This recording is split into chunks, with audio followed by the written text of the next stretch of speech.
ଓଡ଼ିଶାର କୃଷି ଓ କୃଷକ ପ୍ରଥମ ସୋପାନ ଉପକ୍ରମ। ଭାରତ ଏକ କୃଷି ପ୍ରଧାନ ଦେଶ। ଓଡ଼ିଶା ଭାରତରେ ଏକ କୃଷିଭିତ୍ତିକ ରାଜ୍ୟ। ପ୍ରାୟ 1/3 ଏହି କୃଷି ଉପରେ ନିର୍ଭର କରି ଚଳନ୍ତି। ଏଣୁ କେଉଁ ଅନାଦି କାଳରୁ କୃଷି ହିଁ ଭାରତ ତଥା ଓଡ଼ିଶାର ଅଧିବାସୀମାନଙ୍କର ଏହା ପ୍ରମୁଖ ଜୀବିକା ରୂପେ ଧରି ନିଆଯାଇଛି। ଏଣୁ କୃଷି ବିନା ଭାରତ ତଥା ଓଡ଼ିଶାର ପ୍ରଗତି ନାହିଁ। କୃଷିକୁ ଭାରତର ପ୍ରଗତିର ମାନଦଣ୍ଡ ରୂପେ ଧରି ନିଆଯାଇଛି। ଓଡ଼ିଶାରେ ଚାକିରିଜୀବୀଙ୍କ ଅପେକ୍ଷା କୃଷିଜୀବୀଙ୍କ ସଂଖ୍ୟା ଅଧିକ। ଏଠାରେ ପ୍ରାୟ 70% ଲୋକ କୃଷି ଉପରେ ନିର୍ଭର କରି ଚଲୁଛନ୍ତି। କୃଷିଜାତ ଦ୍ରବ୍ୟମାନଙ୍କ ମଧ୍ୟରେ ଧାନ, ମକା, ଗହମ, ମାଣ୍ଡିଆ, ଚିନାବାଦାମ, ମୁଗ, ବିରି, ଚଣା, କୋଳଥ ଆଦି ଶସ୍ୟକୁ ଓଡ଼ିଶାର କୃଷକମାନେ ଜମିରୁ ମୁଖ୍ୟ ରବି ଫସଲ ରୂପେ ଆମଦାନୀ କରିଥାନ୍ତି। କିନ୍ତୁ ଧାନ ଚାଷକୁ ମୁଖ୍ୟ ରୂପେ ଗ୍ରହଣ କରାଯାଇଛି।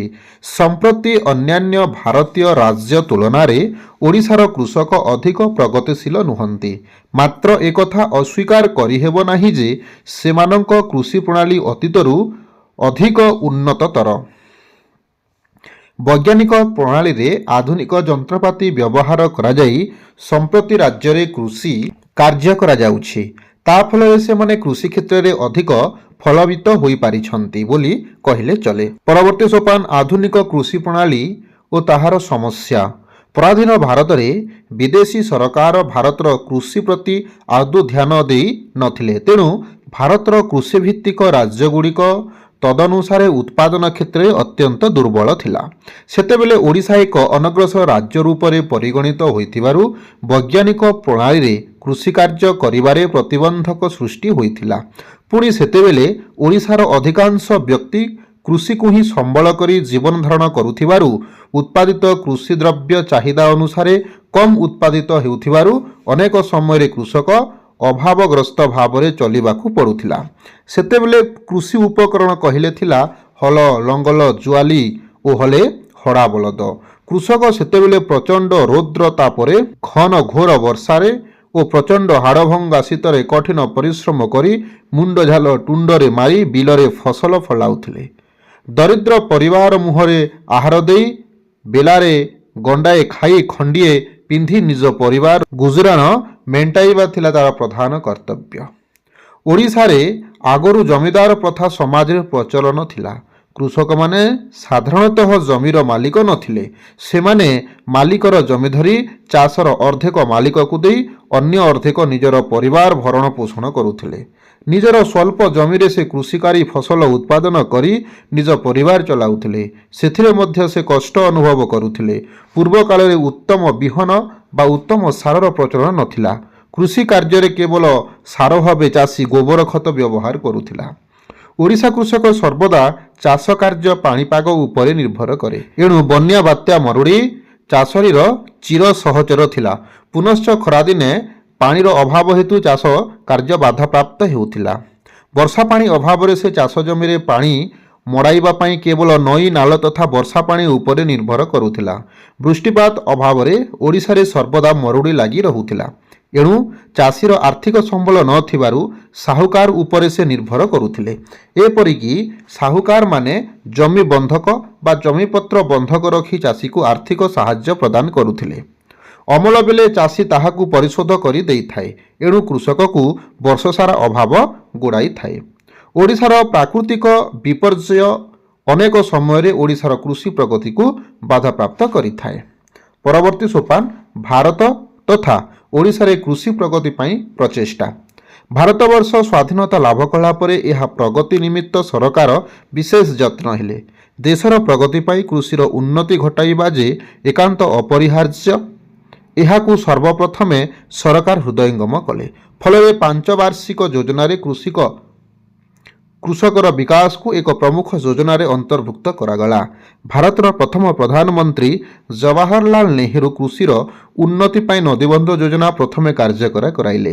ଲାଭ ପରଠାରୁ ଅନ୍ୟାନ୍ୟ ଭାରତୀୟ ରାଜ୍ୟ ପରି ଓଡ଼ିଶାରେ ମଧ୍ୟ କୃଷି କ୍ଷେତ୍ରରେ ବୈପ୍ଳବିକ ପରିବର୍ତ୍ତନ ଆସିଲା। ସରକାରଙ୍କ ସାକ୍ଷରତା ଅଭିଯାନରେ ଗାଁ ଗହଳିର ଲୋକମାନେ କିଛି ପାଠଶାଠ ପଢ଼ି ବିଜ୍ଞାନର ଅବଦାନ ପ୍ରତି ସଚେତନ ହେଲେ। ନିରକ୍ଷର ଚାଷୀ ପାଠ ପଢ଼ିବାର ସୁବିଧା ସୁଯୋଗ ପାଇଲା। ଓଡ଼ିଶାରେ କୃଷକ ସଚେତନ ହୋଇ ବୈଜ୍ଞାନିକ ପଦ୍ଧତିରେ ଚାଷ କାର୍ଯ୍ୟ କରିବା ନିମନ୍ତେ ଆଗେଇ ଆସିଲେ।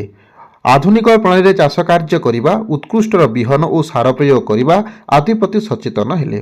ଆଧୁନିକ ପ୍ରଣାଳୀରେ ଚାଷ କାର୍ଯ୍ୟ କରି ଜମିକୁ ଅଧିକ ଉତ୍ପାଦନକ୍ଷମ କରାଇଲେ।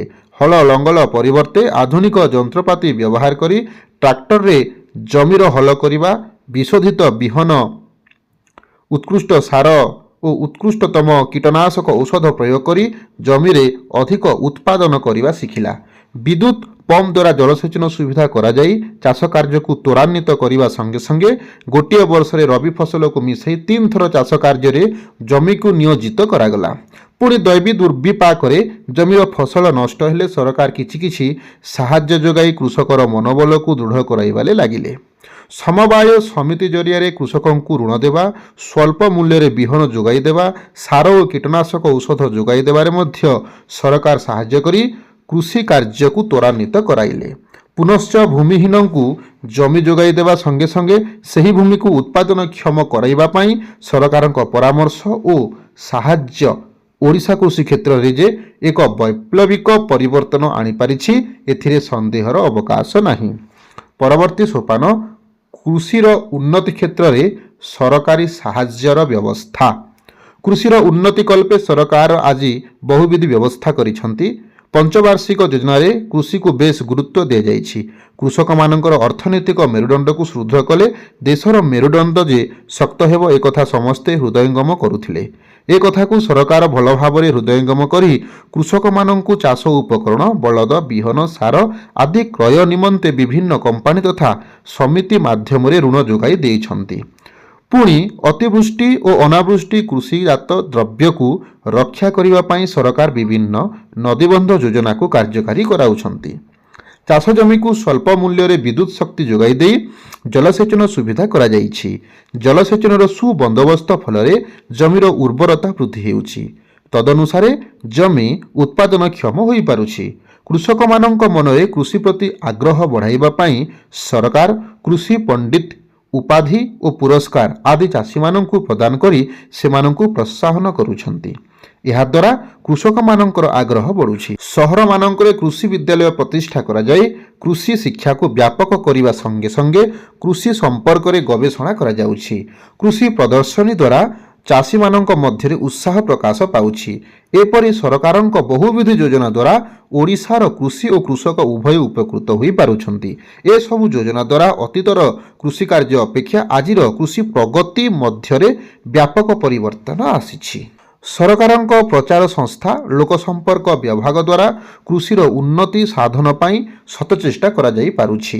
ଦୂରଦର୍ଶନ, ରେଡ଼ିଓ ପ୍ରଭୃତି ଗଣମାଧ୍ୟମ ଜରିଆରେ କୃଷି କାର୍ଯ୍ୟକ୍ରମମାନ ପ୍ରଚାର କରାଯାଇ କୃଷକର ଆଗ୍ରହ ବଢ଼ିବା ନିମନ୍ତେ ଚାଲିଥିବା ପ୍ରଚେଷ୍ଟା ସ୍ୱାଗତଯୋଗ୍ୟ। ପୁଣି କୃଷିର ବିକାଶ ନିମନ୍ତେ କ୍ଷୁଦ୍ର କ୍ଷୁଦ୍ର ପୁସ୍ତିକା ଜରିଆରେ ସରକାରଙ୍କର ପ୍ରଚାରପତ୍ର ବଣ୍ଟନ ମଧ୍ୟ ସ୍ୱାଗତଯୋଗ୍ୟ।